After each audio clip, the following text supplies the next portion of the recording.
सुमैया जी। प्याले में क्या है?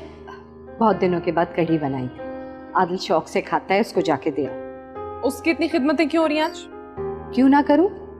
बिन माँ का बच्चा है और बहुत सीधा साधा सुलझावा लड़का है।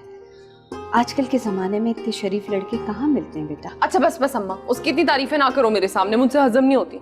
अच्छा मेरी बात गौर से सुनो, बातों में मत लग जाना, फौरन वापस आना। नवाब साहब के घर से जो मैं कपड़े लाई हूँ वो मैंने सी दिए, वो भी तुमने देने जाके। नवाब साहब के घर जाना है? हाँ?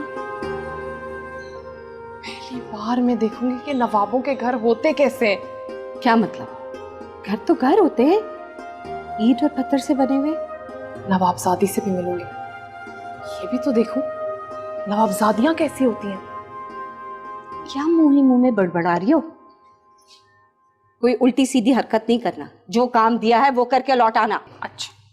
अच्छा जाओ, पहले ये आदिल को देकर आ जाओ।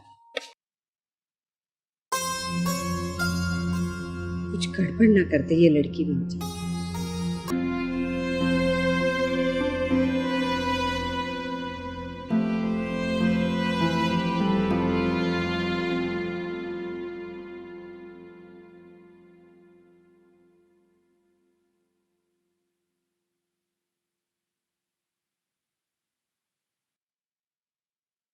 ये तुम किससे बातें कर रही हो?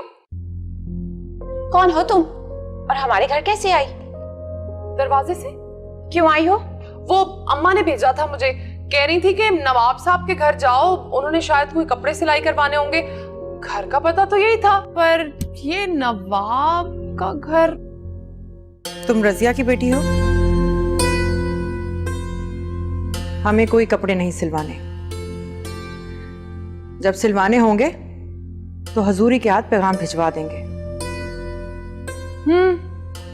कमरे कितने हैं यहाँ?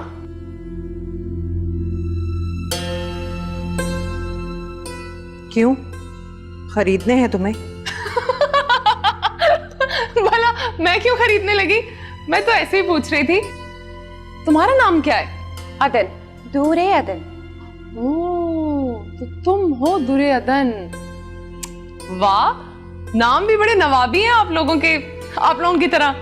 अभी तक यहीं खड़ी हो? जाओ। वो आप लोगों ने बाहर सब्जियां लगा रखी है ना, पालक भी है। आप लोग जानते हैं आजकल पालक का भाव कितना ज्यादा है। हम तो खाने को ही तरस गए हैं। मैं थोड़ी सी ले जाऊं? हाँ हाँ ले जाओ, जितनी चाहे ले जाओ। हाँ, और थोड़ी सी हरी मिर्च भी। हाँ हाँ वो भी ले जाओ। हाय, कितनी अच्छी हो तुम।